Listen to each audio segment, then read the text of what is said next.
Ration card বাতিল করবে সরকার। জুলাই থেকে রেশন পাবেন না এরা। পশ্চিমবঙ্গে ভোটার তালিকার বিশেষ নিবিড় সংশোধন সম্পন্ন হয়েছে।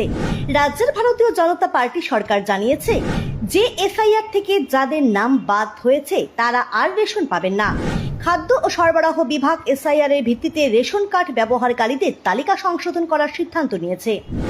এসআইআর এর ভোটার তালিকা থেকে যাদের নাম বাদ দেওয়া হয়েছে তাদের রেশন কার্ড জাল বলে গণ্য হবে এবং বাতিল করা হবে।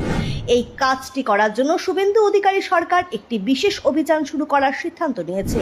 সরকার প্রশাসনকে 15 জুনের মধ্যে এসআইআর এর ভিত্তিতে রেশন কার্ড যাচাই প্রক্রিয়া সম্পন্ন করার নির্দেশ দিয়েছে। খাদ্য বিভাগ স্পষ্ট করেছে যে এসআইআর এর পরে ভোটার তালিকা থেকে যাদের নাম বাদ দেওয়া হয়েছে তাদের ডিজিটাল রেশন কার্ড এখন থেকে ration card management system database থেকে মুছে ফেলা হবে। যেসব গ্রাহক ভোটার তালিকা থেকে নাম বাদ দেওয়ার বিরুদ্ধে এসআইআর ট্রাইব্যুনালে ইতিমধ্যেই আপিল করেছেন অথবা নাগরিকত্ব সংশোধনী আইনের অধীনে আবেদন করেছেন তাদের রেশন কার্ড বাতিল করা হবে না।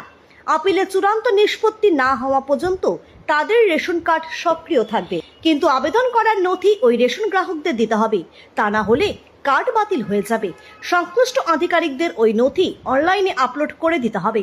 খাদ্য ও সরবরাহ বিভাগের বিশেষ সচিব স্বাক্ষরিত আদেশে বলা হয়েছে যে এই মেগা অভিযানের অগ্রগতি জেলা খাদ্য নিয়ন্ত্রকরা প্রতিদিন পর্যবেক্ষণ করবেন। তারা জেলা শাসককে দৈনিক রিপোর্ট পাঠাবেন।